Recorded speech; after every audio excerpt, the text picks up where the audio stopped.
नमस्ते आप सभी को, प्यार भरा प्रणाम।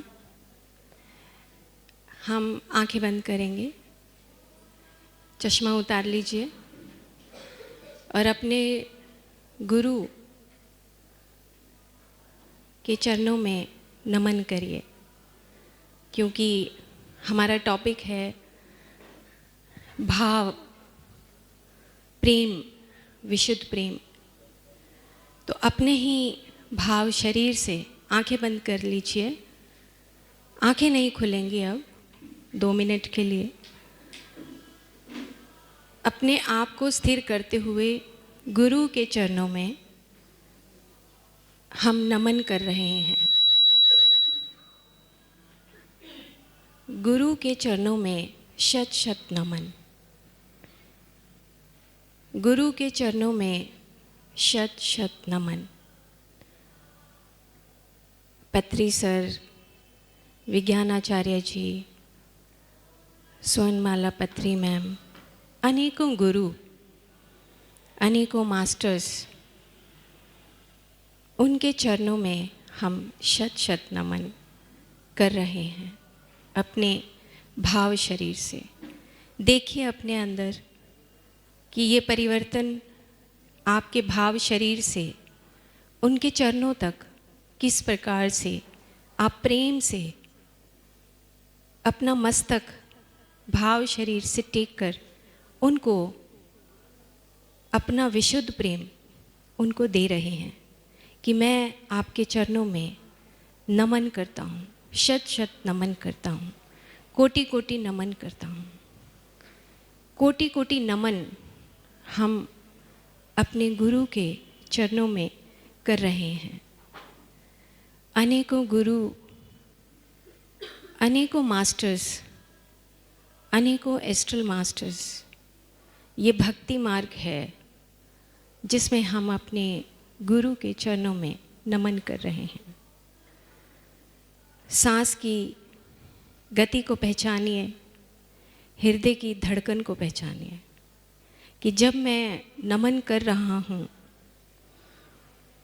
जब मैं नमन कर रहा हूँ तो मेरे हृदय की धड़कन कैसी है? क्या मैं सरेंडर कर रहा हूँ? क्या मैं उनसे प्रेम कर रहा हूँ? क्या मैं उनको सेवा के भाव से, दास्य भाव से उनको नमन कर रहा हूँ? सखी भाव से नमन कर रहा हूँ? मित्र भाव से नमन कर रहा हूँ? कौन सा भाव आपके अंदर आ रहा है? 1 मिनट 2 मिनट के लिए बिछ जाइए अपने भाव शरीर से कि मैं तेरे चरणों में नमन करता हूँ। मेरे पास साख्य भाव है, मेरे पास मित्र भाव है, मेरे पास दास्य भाव है, उपास्य, उपासना, कि मैं अपने आप को सरेंडर कर रहा हूँ। कुछ सेकंड और बिना आंखें खोले हुए अपने ही भाव शरीर को पहचानिए कि मेरे पास क्या है, कि मैं उनके चरणों में नमन कर रहा हूँ। अब हम आराम से, बहुत ही सहजता से अपनी आंखें खोल लेंगे। आराम से खोल लीजिए अपनी आंखें और अपने ही भीतर उस दास्य भाव को पहचानिए, सखी भाव को पहचानिए, रसिकों के भाव को पहचानिए, मित्रवत भाव को पहचानिए कि मैं किस भाव से मैंने उनको नमन किया। हमारा विशुद्ध प्रेम ज्ञान, कर्म, सेवा, इन तीनों का संगम है। हमने टॉपिक दिया था जब डिसाइड किया था कि ये जो विशुद्ध प्रेम है उसका कबीर जी का जो दोहा है, प्रेम गली अति सांकरी तामे दो ना समाए। प्रेम गली अति सांकरी तामे दो ना समाए। ये क्या है? ये प्रेम वो जिसमें दो नहीं समा सकते, उसमें एक ही रहेगा। या तो मैं रहूँगा या हरि रहेगा, या मैं और हरि एक हो जाएंगे। ये विशुद्ध प्रेम है। तो विशुद्ध प्रेम के लिए चलो हम पहले एक साइंटिफिकली बात कर लेते हैं कि विशुद्ध प्रेम क्या है, विशुद्ध प्रेम को हम कैसे समझें। अभी आपने आँखों में देखा होगा, अपनी आंखें बंद करके अपने भाव शरीर से, कि मेरे पास कितना प्रेम है। ये एनर्जी हमारे पास एक नेचुरल सोर्स है। कॉन्शियसनेस का एक नेचुरल सोर्स होता है विशुद्ध प्रेम। बस हम उसको पहचान नहीं पाते कि नेचुरल सोर्स जहाँ पे हमें मिलना है वापस, हम ज्ञान के माध्यम से, ध्यान के माध्यम से, भक्ति के माध्यम से, कर्म के माध्यम से, क्रिया के माध्यम से, हठ योग के माध्यम से, इन सभी तरीकों से जाना एक ही जगह पे चाहते हैं कि हम विशुद्ध प्रेम कैसे सीखें और उस सागर में, उस सिंधु सागर में कैसे मिल जाएं। तो हम सबसे पहले साइंटिफिकली बात करते हैं कि ये राधा, जब हम बोलते हैं राधा बोलते हैं, राधा कहाँ है, कहाँ हमारे भीतर कहाँ छुपी हुई है, ये हमें जानना है। क्या इसके पीछे गहरा राज है। तो होली साइंस जो पुस्तक है उसमें उन्होंने राधा के बारे में बताया है कि राधा किस तरीके से जन्म लेती है, कहाँ से वो उपजती है हमारे भीतर ही, कहाँ से जन्मेगी। तो हमें अपने ऊपर फोकस करिए और बिल्कुल आधी आंखें खुली हों, आधी देख रही हूँ, आधी अंदर हों, ऐसी आंखें खुली हों कि जैसे बस हम एक उस ऐसी शक्ति के पास हैं जिसमें हम उस राधा को महसूस कर पाएं। जब हमारी नाड़ियाँ, प्राण का प्रवाह संतुलन में होता है, तो होली साइंस पुस्तक में लिखा है कि सुषुम्ना का द्वार, सुषुम्ना का द्वार जहाँ पर है, द्वार मतलब दरवाज़ा जो कोई खटखटा रहा है, कोई दरवाज़ा खटखटाता है। जब हम ध्यान करते हैं, सेवा करते हैं, स्वाध्याय करते हैं, सत्संग करते हैं, तो दरवाज़ा खटखटाता है। आप अपने पूरी बैकबोन पे फोकस रखिए जब तक हम राधा जी के बारे में बात कर रहे हैं कि कैसे उद्गम होता है। ये सुषुम्ना का द्वार खटखटाने से शब्द जो नाद उत्पन्न होता है, जो नाद उत्पन्न होता है, जो कृष्ण जी की मुरली बोली गई है, मुरली, नाद, हमेशा इस पूरे ब्रह्मांड में वो बजता रहता है, वो नाद है। जब वो नाद एक्सपैंड होने लगे, बड़ा होने लगे, नाद उत्पन्न होने लगे, नाद उत्पन्न होने लगे, इतना मधुर जब हो जाए, शब्द जब उत्पन्न होता है, तो शब्द के बाद रूप की उत्पत्ति होती है, रूप दिखने लगता है। उसमें लिखा है होली साइंस पुस्तक में कि ल्यूमिनस बॉडी क्रिएटेड थ्रू शब्द, उन शब्दों से, उन नाद से राधा जी की उत्पत्ति होती है।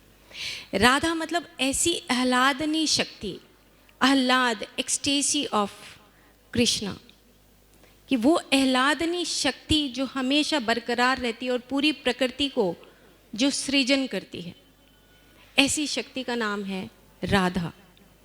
तो हम इसको साइंटिफिकली, जब हम अपनी ब्रेथ के साथ होते हैं, जब हम अपनी सांस के साथ होते हैं, तो हमारे दोनों तरह का प्रवाह, ईड़ा और पिंगला नाड़ी, दोनों का प्रवाह संतुलन होता है। और जैसे जैसे वो संतुलित होता है, वैसे वैसे हमारे अंदर एक क्रिएशन होती है, सुषुम्ना का द्वार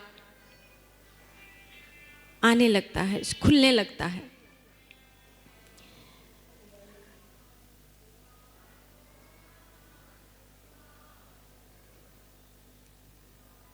जब ईड़ा नाड़ी और पिंगला नाड़ी, गंगा यमुना के बीच मुरली बजती है, गंगा और यमुना के बीच में मुरली बाजत वो मुरली की धुन सुनाई देने लगती है, वो नाद सुनने लगता है।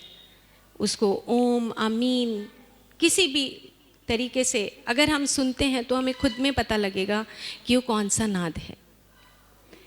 तो ये जो नाद है, इसकी आह्लाद, जो खुशी मिलती है, आनंद मिलता है, उससे राधा जी उत्पन्न होती हैं। जननी, नित्य किशोरी, मूल प्रकृति, राधा, रुक्मणी, गोपी, ऐसे नाम बताए गए हैं। गोपी मतलब जो गोपनीय है, जिसको बयान नहीं किया जा सकता, बताया नहीं जा सकता कि कैसे उत्पन्न होती है। यह हमारे भीतर उत्पन्न होती है जब हम ठहराव में होते हैं। मूल प्रकृति, ईश्वरा बोला है, ईश्वरा मतलब जब आपके पास ठहराव आ जाए। तो मैं कहना चाहती हूँ कि जब हम इस पूरी दुनिया में हम अपने कार्यों के साथ इतना दौड़ रहे हैं, इतना दौड़ रहे हैं, इतना दौड़ते हैं, तो ये जो दौड़ है, इसमें जब ठहराव आएगा तब वो शक्ति, आह्लादनीय शक्ति उत्पन्न होती है। तो फिर से हम आंखें बंद करेंगे। प्रैक्टिस बहुत इम्पॉर्टेंट है। आंखें बंद कर लीजिए, अपने शरीर को ढीला छोड़ दीजिए बिल्कुल। अपने प्राण का प्रवाह देखिए, सांसों का आना जाना देखिए। सांस आ रही है, जा रही है, आ रही है, जा रही है। बस डूब जाइए उस आनंद में कि मुझे आज उस आह्लादनीय शक्ति का आभास करना है, महसूस करना है उसको। आह्लादनीय शक्ति। आंखें बंद करते ही हमें अपने प्राण के प्रवाह का पता लगता है कि मेरी ईड़ा नाड़ी और पिंगला नाड़ी, राइट साइड पिंगला है, लेफ्ट साइड ईड़ा है, दोनों नाड़ियाँ मेरी चल रही हैं। अपने बैकबोन से होते हुए सांस को बाहर निकाल रहे हैं। जब हमें श्वास नीचे से ऊपर की तरफ जा रहा है तो हम उस ईड़ा पिंगला गंगा यमुना को महसूस कर रहे हैं कि मेरी गंगा बह रही है, मेरी यमुना बह रही है। मैं गंगा भी हूँ, यमुना भी हूँ, मैं गंगा भी हूँ, यमुना भी हूँ। और अपने अंदर प्रेम का भाव, विशुद्ध प्रेम, कि मेरे भीतर ये विशुद्ध प्रेम कैसे उत्पन्न हो, किस प्रकार से मैं विशुद्ध प्रेम को उत्पन्न करूं। चेहरे पर मुस्कुराहट करते हुए अपने उस भाव शरीर को देखते हुए धीरे धीरे और 2 मिनट के लिए उस गहराई में जाते हुए हम ये देखेंगे कि मेरी ईड़ा और पिंगला नाड़ी एक हो रही है और उसके साथ वो सुषुम्ना जागृत हो रही है। सुषुम्ना का द्वार खुल रहा है। सुषुम्ना का द्वार जैसे ही खुलता है तो दोनों आँखों के पीछे, दोनों आँखों के सामने आपको कुछ रूप, कलर्स प्रकट होते हैं कि मैं उन कलर्स को देख रहा हूँ।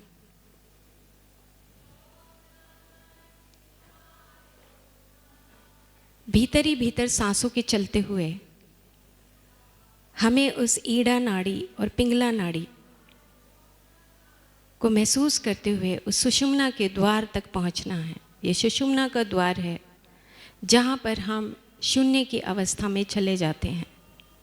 इसके पीछे गहरी साइंस है, विज्ञान है, और यही हम पाना चाहते हैं। अब हम फिर से आराम से रिलैक्स होते हुए अपने भाव शरीर से बाहर आते हुए फिर से अपने भौतिक शरीर तक आते हुए आंखें खोल लेंगे। आंखें खोल लीजिए और हम एक बार क्लैपिंग करते हैं। जोर से क्लैपिंग करिए। देखते हैं कितने प्यार से हम क्लैपिंग कर पाते हैं।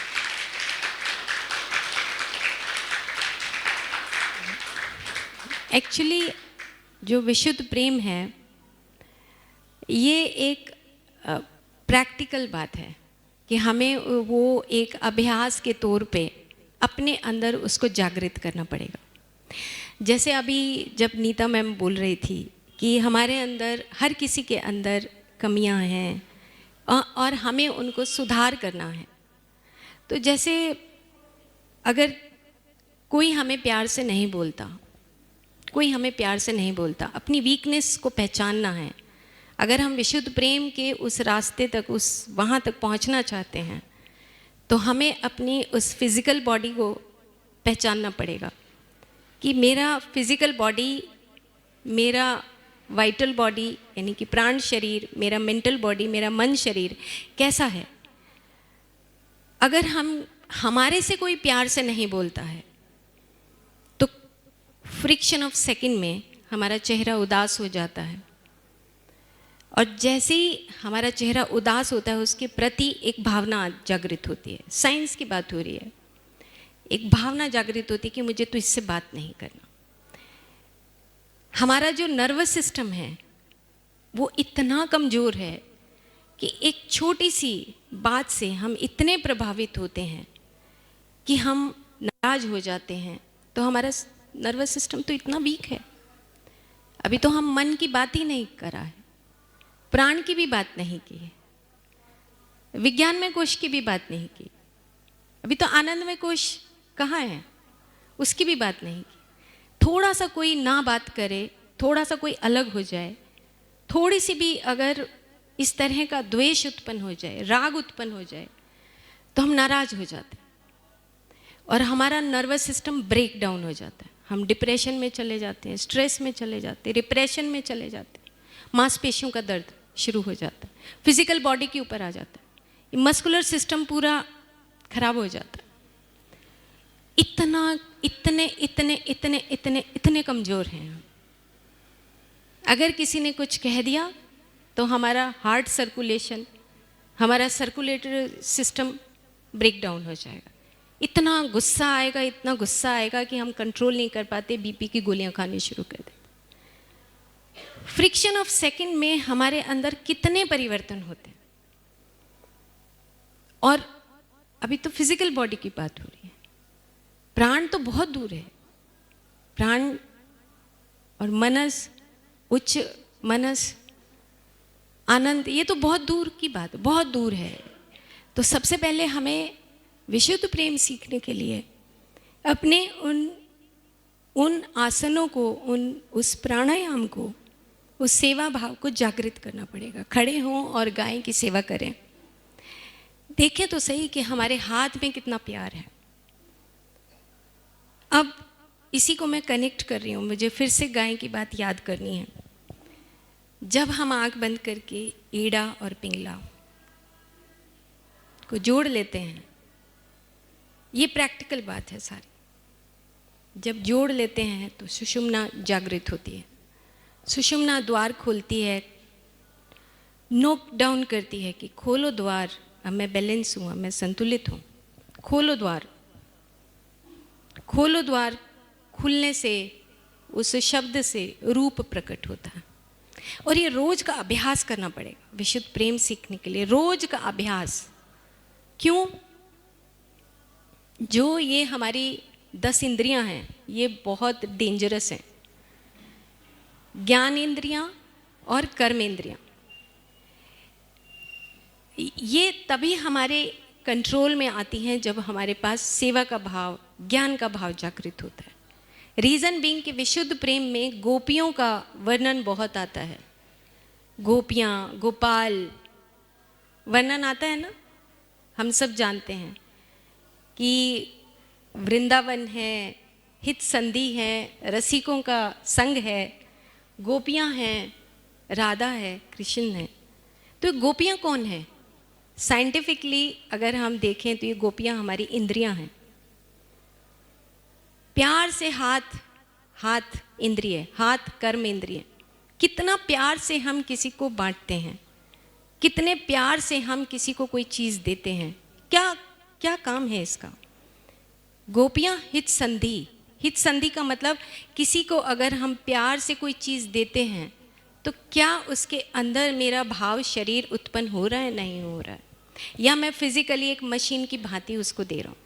इंद्रियाँ, कर्म इंद्रियाँ, क्या हम चल के किसी की सेवा कर सकते हैं? इन पैरों से कोई सेवा का भाव उत्पन्न होता है तब हम पैरों की सेवा करते हैं, जाते हैं।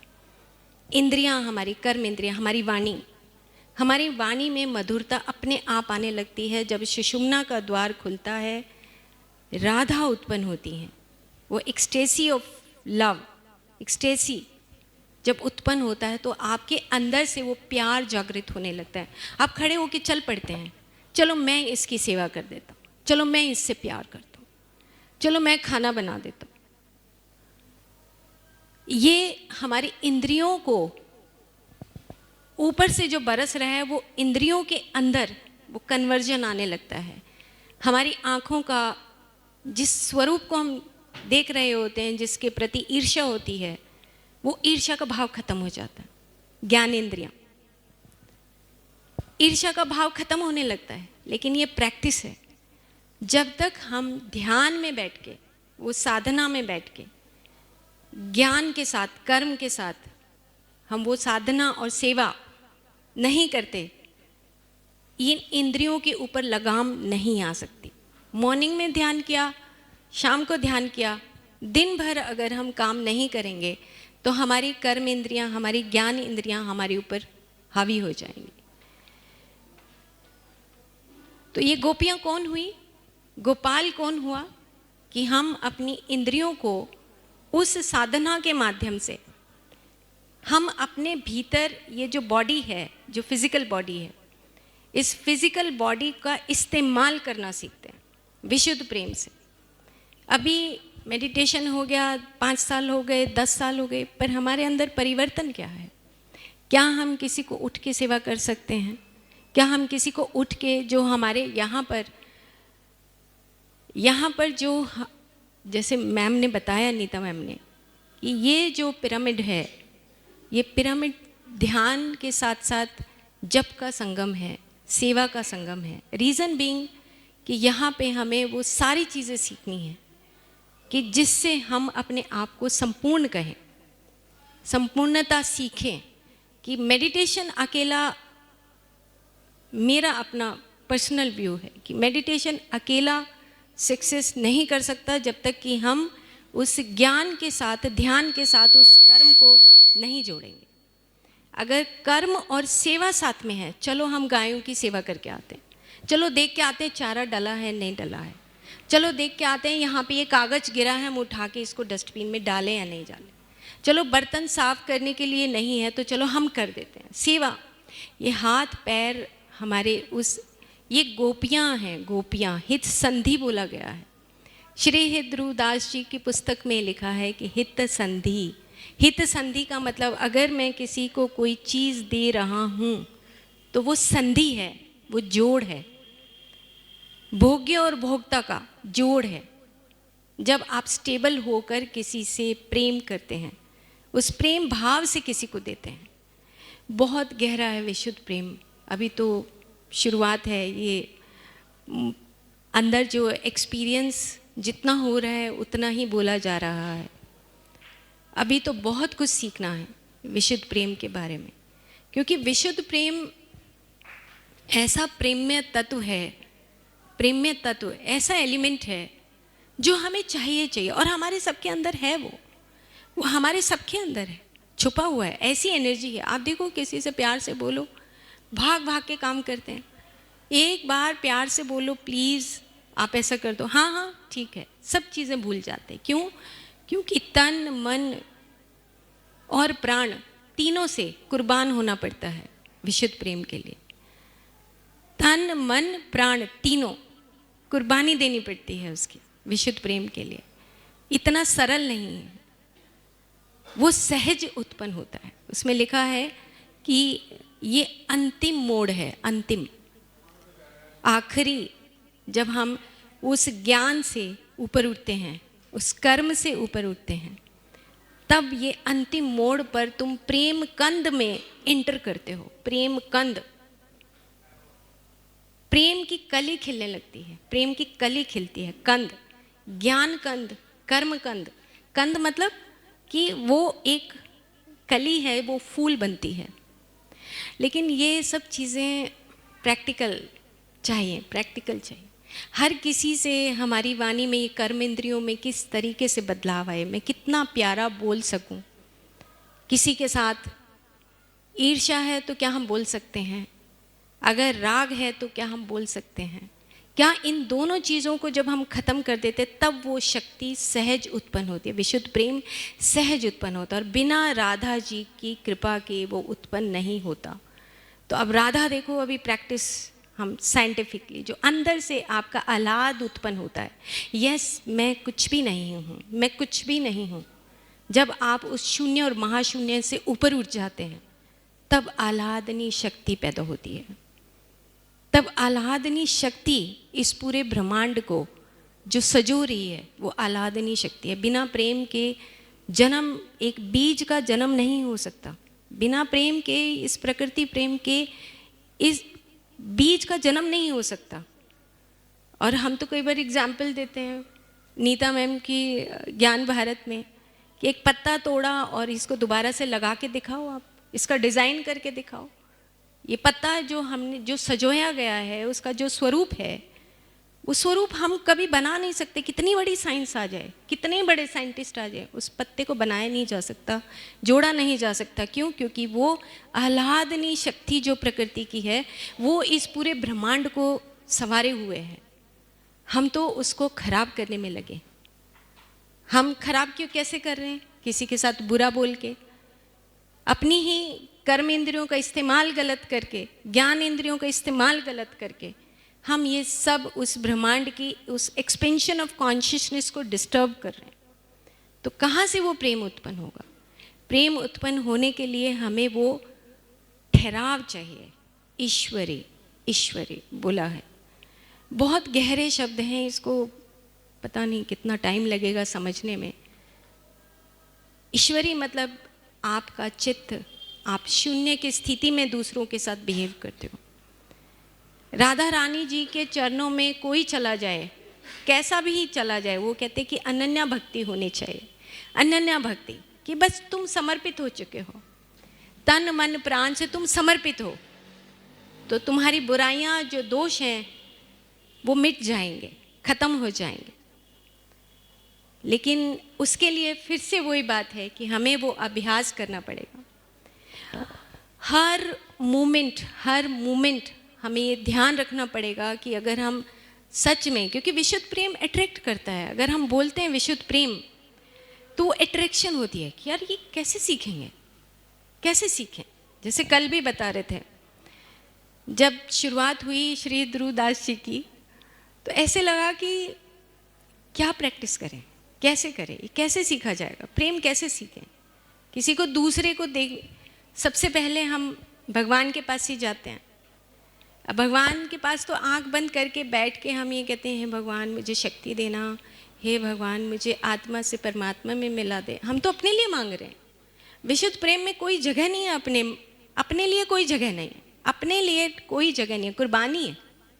प्रेम गली अति सांकरी, तामे दो ना समाये। अगर मैंने जैसे ही अपने बारे में मांगा, विशुद्ध प्रेम की चौखट से परे हो गया।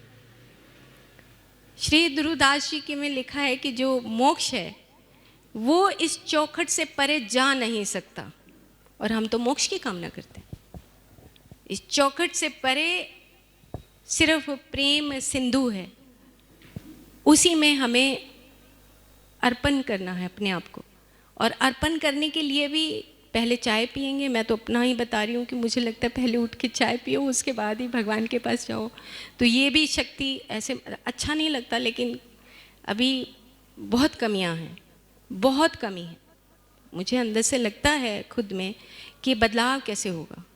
हो रहा है बदलाव। ऐसे आपको कुर्बानी देनी है तो एक बार से नहीं होगी, बार बार आपको मरना पड़ेगा उसके लिए, बार बार आपको सरेंडर होना पड़ेगा। फिर से वही बात आती है कि होली साइंस में राधा कैसे उत्पन्न होती है। राधा उत्पन्न हो गई, उसके बाद फिर से चाय की इच्छा हुई, फिर से हम उस मोक्ष के इधर खड्डे में गिर गए, विशुद्ध प्रेम फिर साफ हो गया। तो हम मॉर्निंग में भी यही बात कर रहे थे कि किस तरीके से सीखें, हर पल अपने बारे में ध्यान रहता है, क्योंकि प्रैक्टिस कई जन्मों की, कितनी जन्मों की प्रैक्टिस होगी कि हम अपने बारे में ही सोचते रहते हैं कि हम ठीक कैसे रहेंगे, अभी खाना नहीं मिला है, अभी हम खाना खाएंगे, दूसरे के बारे में तो कहीं भाव है ही नहीं। अभी विशुद्ध प्रेम में लिखा है कि आपको समर्पित होना है, चाहे आप कैसे हैं, अच्छे हैं, बुरे हैं, कैसे ही हैं, आप सरेंडर कर दो। अनन्या भक्ति समझने के लिए हमें उस प्रैक्टिकल मोड में आना पड़ेगा। वही कल वाली बात कि बिस्किट में भेद करते हैं, तो अभी तो छोटी सी बात है, उस बिस्किट में भी भेद कर देते हैं, कहाँ से अनन्या भक्ति आएगी।